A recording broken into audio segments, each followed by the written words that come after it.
मान्य आम्ही सर्व उपसमितीचे सदस्य या ठिकाणी आलेलो आहोत. माझ्या समेत राज्याचे उद्योग मंत्री मान्य उदयजी सामंत साहेब, राज्याचे पर्यटन मंत्री मान्य शंभूराजे देसाई साहेब, माझे सहकारी मान्य प्रसाद लाडजी, हम सर्व आज या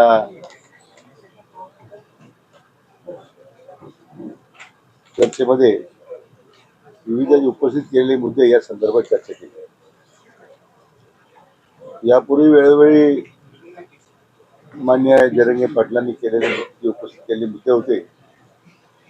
त्यामध्ये आपल्या राज्याचे लोकप्रिय मुख्यमंत्री मान्य देवेंद्र फडणवीस साहेब, उपमुख्यमंत्री मान्य एकनाथराव शिंदे साहेब आणि आपल्या उपमुख्यमंत्री श्रीमती सुनेत्राताई पवार यांच्या मार्गदर्शनाखाली अनेक निर्णय आपल्या सरकारने केले. आता त्या अंमलबजावणीमध्ये काही अडचणी येत आहेत आणि त्यामुळे समाजाच्या भावना अतिशय तीव्र आहेत. विशेष करून जात पडताळणीचे दाखले देताना येणारी विसंगती, होणारा विलंब, जाणीवपूर्वक दाखले नाकारण्याची जी काही प्रक्रिया आहे, काही अधिकाऱ्यांच्या स्तरावरून जाणीवपूर्वक होते असं त्याच्यामध्ये मूळ आक्षेप आहे. काही वस्तुस्थिती काही बाबतीमध्ये खरी आहे आणि त्यामुळे केवळ शासनाला बदनाम करण्याची भूमिका या बाबतीमध्ये काही अधिकारी घेत आहेत असं तरी सध्या समोर चित्र जे आलेलं आहे. आता ज्या 58 लाख नोंदीचा उल्लेख सातत्याने होतोय त्या संदर्भात काही आता दाखले दिले गेले आहेत काय, आता महिला विरोध लोकांना दाखले देण्यासंदर्भातही त्यांची मागणी आहे आणि ती काही चुकीची असं मी म्हणत नाही. जी काही प्रचलित पद्धतीप्रमाणे त्याला वॉर फुटिंगवर युद्ध पातळीवर एक मोहीम घेऊन या संदर्भात कारवाई करावी लागेल आणि विशेष करून त्यामध्ये शाळेतील विद्यार्थ्यांना शाळेमध्ये महाविद्यालयामध्ये होणारी अडचण, मिळणाऱ्या सवलती आहेत त्या मिळत नाही, त्याचा स्वाभाविकपणे परिणाम त्यांच्या कुटुंबावर होतो आणि तो एक रोष निश्चितपणे शासनावर आहे. अशा अनेक विविध अशा प्रकारच्या मागण्या होत्या. मध्यंतरी काही दाखले जात पडताळणीने दिले सर्टिफिकेट रद्द करण्याचे काही उदाहरणं समोर आलेली आहेत. त्याच्यामध्ये काही राजकीय हस्तक्षेप झाला अशी चर्चा, अशी त्या काही मुद्दे आहेत. तर या सगळ्या बाबतीमध्ये माननीय मुख्यमंत्री महोदयांनी आणि माननीय उपमुख्यमंत्री महोदयांनी अतिशय गंभीर दखल घेतलेली आहे. अशा राजकीय हस्तक्षेपामुळे जे लाभार्थी आहेत किंवा जे पात्र व्यक्ती आहेत त्यांना त्यांच्या दाखले रद्द होत आहेत, हे अतिशय शासनाला मान्य होणार नाही. त्या संदर्भात त्यांनी वरिष्ठ पातळीवर त्यांनी गंभीर दखल घेतलेली आहे. कोणा असे प्रकार होणार नाही आणि या संदर्भामध्ये एक बैठकही आमचे सहकारी प्रसाद लाड यांनी घेतली. आता त्यातून ज्यांच्यावर अन्याय झाला त्या अन्यायाचं निवारण करण्याच्या संदर्भात आता सूचना दिलेल्या आहेत. या सगळ्या माहितीबद्दल एक पुन्हा आम्ही सगळ्या अधिकाऱ्यांची एक बैठक आता बोलवलेली आहे. त्यामध्ये सगळ्याच ज्यांचे प्रश्न आता प्रलंबित आहेत, नाकारले किंवा बऱ्याच वेळा असं उत्तर मिळतात की अर्ज येत नाहीत. कारण अर्ज दिल्यानंतर जर ते नाकारलं जाणार असेल, त्या अर्ज छाननीमध्ये विलंब होत असेल तर स्वाभाविकपणे लोकांमध्ये एक शंका आहे की मग आपण अर्ज का करा. तर त्या संदर्भात काही ठोस आपल्याला कार्यक्रम हातात घ्यावा लागेल. त्याचा मी काय आता आमच्या उपसमितीमध्ये आम्ही निर्णय करतोय आणि अनुषंगिक बाकीच्या बाबीची चर्चा झाली. सरकारच्या वेळोवेळी उचललेल्या पावलांमुळे एक समाजामध्ये एक वातावरण तसं सकारात्मक आहे. माननीय मुख्यमंत्री माननीय देवेंद्र फडणवीस साहेब असतील उल्लेख केल्याप्रमाणे त्यांचं सातत्यानं या बाबतीमध्ये आढावा होत असतो आणि त्यांनी त्यांच्या पुढाकारानेच आता जे जे निर्णय आपण केले ते निर्णयाची आता अंमलबजावणी सुरू झालेली आहे. राज्याचे माननीय उपमुख्यमंत्री एकनाथराव शिंदे साहेब मुख्यमंत्री असल्यापासून त्यांनी मराठा आरक्षणासंदर्भात उचललेली पावलं हे सर्वांना माहीत आहे. त्यांचंही या विषयामध्ये बारीक लक्ष आहे. आपल्या उपमुख्यमंत्री सुनेत्रताई नवीन आहे, परंतु स्वर्गीय अजितदादांनी सुद्धा याच्यामध्ये जो घेतलेला पुढाकार, मला वाटतं ताईंनी सुद्धा याच्यामध्ये आता विशेष लक्ष दिलेलं आहे. म्हणून शासनाची भूमिका अतिशय सकारात्मक आहे. घेतलेल्या निर्णयाची अंमलबजावणी होते. काही दुर्दैवाने काही ठिकाणी विघ्नसंतोषी लोक आहेत, जे अंमलबजावणी होण्यामध्ये विलंब करतात, हाणून पाड शासन निर्णय कसे हाणून पाडले जातील, समाजामध्ये कसा शासनाबद्दलचा रोष निर्माण होईल, या संदर्भात काही आता उदाहरणं समोर येत आहेत. आम्ही निश्चितपणे ते चौकशी करणार आहोत.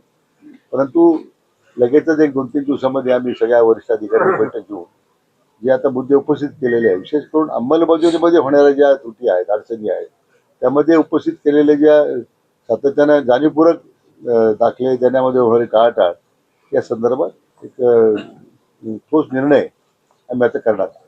29 ऑगस्टच्या आम्ही त्यांना आता विनंती केलेली आहे की शासनाची भूमिका मांडलेली आहे. आम्ही आतापर्यंत केल्या अंमलबजावणीच्या बाबतीमध्ये त्यांच्यासमोर शासनाची भूमिका मांडली आहे. पण त्यांचे मी हे मान्य करतो की त्यांच्या मनात जी चीड आहे की या अंमलबजावणीमध्ये येणारे अडथळे, जे दारिद्र्य शुक्राचार्य आपण ज्याला म्हणतो ते आहेत, त्यांचा बंदोबस्त झाला पाहिजे. शेवटी समाजासाठी त्यांचं भांडण आहे, समाजासाठी त्यांचा लढा आहे. निस्वार्थीपणे त्यांनी उभं केलेलं जे आंदोलन आहे, आता त्याला कुठेतरी मूर्त स्वरूप प्राप्त होत आहे, मागण्या मान्य होत आहे, अंमलबजावणी होत नाही, मूळ त्याचा रोष आहे. शासन म्हणून आमची ती जबाबदारीच आहे. घेतलेल्या निर्णयाची अंमलबजावणी प्रभावी झाली पाहिजे, की ही आमची भूमिका जी आहे आम्ही त्यांना आश्वासित केलेलं आहे. आता एक मला वाटतं नजीकच्या 2-3 दिवसामध्ये आम्ही या संदर्भात काही उपाययोजना करतो आणि आम्ही त्यांना विनंती केलेली आहे की आपण आमच्या या शासनाची भूमिका एकदा आपल्या समोरपर्यंत जे काही भावना आपण व्यक्त केलेल्या आहेत आणि ज्या अंमलबजावणीतल्या ज्या त्रुटी आपण दाखवलेल्या आहेत त्या निश्चितपणे दूर करू. आणि याच्यामध्ये एकच त्यांची आमची भूमिका एकच, आम्हाला दुसऱ्याचं आरक्षण नकोच आहे ना. दुसऱ्याच्या आरक्षणामध्ये आम्हाला काही नको, जे आपण मान्य केलेलं आहे तेच आपण देतो आणि त्यामध्ये राहून आपण हैदराबाद गॅजेटची अंमलबजावणी असेल, विशेष करून आता त्यांनी सातारा गॅजेट किंवा या संदर्भात काही त्यांनी मागणी अंमलबजावणीची मागणी केलेली होती, त्या बाबतीमध्ये आम्ही आता ॲडव्होकेट जनरल यांचं ओपिनियन मागवलेलं आहे. म्हणजे ते एकदा महाराष्ट्राच्या ॲडव्होकेट जनरलचं ओपिनियन आल्यानंतर त्याचाही निर्णय आम्हाला करता येईल. जरांगे पाटील तुमच्या या चर्चेनंतर समाधानी आहे? आम्ही आमची बाजू मांडलेली आहे, आम्ही त्यांना आश्वासित करलेलं आहे. सरकारची भूमिका अतिशय स्पष्टपणे आम्ही जे शासन निर्णय करतो ते समोर मांडलेला आहे आणि त्यांना विनंती केलेली आहे. आता आपण सगळे मिळूनच पुढे आपल्याला घेऊन जायचं आहे. त्यांनी सुद्धा मला वाटतं आमच्या विनंतीचा विचार करावा आणि आंदोलनाच्या बाबतीमध्ये त्यांनी फेरविचार करावा अशी त्यांना विनंती केलेली आहे.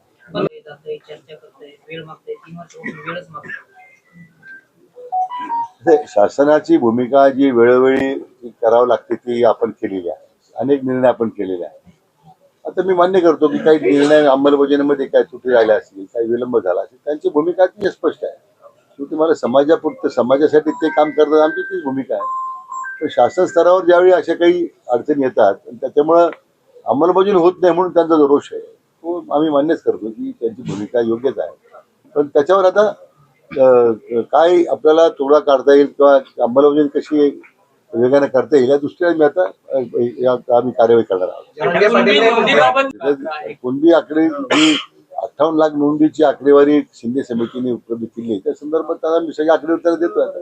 जरांगे पाटिल के 29 तारीख के अनशन की तैयारी हो चुकी है, आज आप चारों लोग आए हैं, क्या सुझाव ये विषय काफी विस्तार से बात हुई है और मैं मानता हूँ कि कुछ खामियां सरकार के निर्णय में उसकी इम्प्लीमेंटेशन में हुई है, उसके चलते काफी रोष है लोगों में। और माननीय जरंगे पाटिल का भी वही कहना है कि अगर निर्णय होते हैं शासन उसके अमलबजावनी करने में एक तो देर होती है या कई जगहों पे जो अधिकारी है उनके लेवल पे एक पर्पसफुली कुछ लोग उसमें अड़चने निर्माण करते हैं। तो निश्चित रूप में लोगों में जो सरकार के खिलाफ जो रोष है उसके कारण सरकार के खिलाफ तो व्यक्तिगत कुछ नहीं है, लेकिन समाज के लिए जो सरकार ने निर्णय लिया है उसकी अमलबजावनी शीघ्र गति से होती नहीं, उनका ये आक्षेप है, मानते हैं कि उसमें बदलाव लाने की आवश्यकता है, सुधार करने की आवश्यकता है। उनको हमने उसके बारे में आश्वासित किया है। जैसे हमारी विनती हमने उनके सामने रखी है, कुछ 2-3 दिन में जो कोई मामले उन्होंने सामने लाए उसके ऊपर भी कुछ निर्णय कर रहे हैं। और हम समझते हैं कि मैं मानता हूँ कि हमारी वो जो विनंती है हमें वो स्वीकार करेंगे ऐसे मानते हैं। 58 लाख कुणबी नोंदींचे आम्ही आता ऑलरेडी हार्ड कॉपी त्याचा पेन ड्राईव्हवर सगळा डाटा डाउनलोड केलेला आहे. ती माहिती आपण त्यांना देतो आपण त्यांना. मराठा आरक्षण समितीची बैठक अंतरवाळी ठेवा असं जरंगे पाटलांनी म्हटलंय. मग त्या संदर्भात काही सोबत सामंत साहेबांनी सांगितलं की मी 27 तारखेला परत जरंगे पाटलांची भेट घेऊ. परत असं होणार आहे. नाही, आता मी त्याच्यावर चर्चा करतोय. पण बैठकीची मागणी आहे त्यांची, त्याचा निश्चितपणे विचार करतो. होईल ती बैठक अंतरवाळी. आता विचार करू, आता आजच त्यांनी मागणी केली. तर मला बाकी सदस्यांची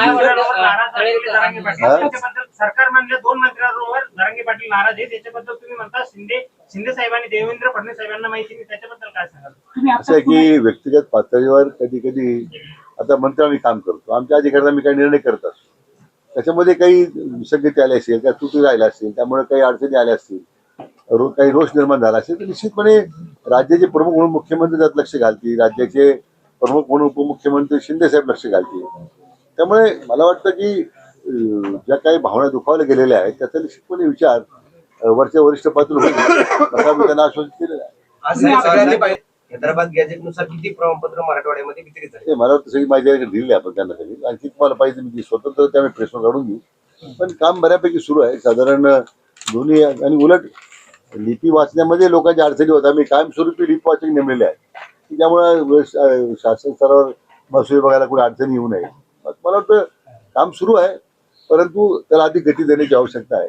काही म्हणून म्हटलं की त्याचे अनेक कनोरे आहेत, पण मला खात्री आहे की आमच्या या शासनाच्या प्रयत्नाला मान्य जरंगे पाटील निश्चितपणे प्रतिसाद देतील अशी मला खात्री आहे. आजच्या बैठकीमध्ये अधिकारी पण काम करत नाही असा सूर निघाला, म्हणून मी मागेच मान्य केलं ना की काही मला दिसतंय काही ठिकाणी आक्षेपार्ह काही लोकांनी वर्तवणूक अधिकारी दिसते, आम्ही कारवाई करू. अधिकारी म्हटलं मी ज्यांच्यावर जबाबदारी दाखले देण्याची, जात पडताळी दाखले देण्याची, बहिणीला दाखला मिळतो आणि भावाला मिळत नाही, वडिलांच्या नावावर दाखला आणि मुलाला मिळत नाही, हे कशाला होतं काय? त्यामुळे अशा अधिकारी जाणीवपूर्वक जर शासनाला बदनाम करत असतील तर त्याच्यावर आम्ही कारवाई करणारच नाही. नेमकी काय कारवाई करणार? वारंवार तेच चालू नाही, असं आहे की एकदा वास्तव समोर आल्यानंतर एकतर त्यांना निलंबित करावं लागेल.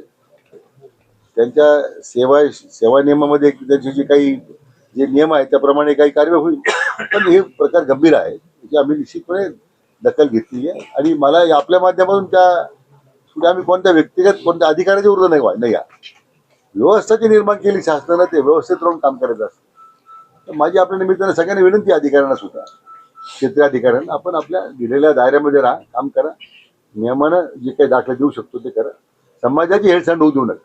29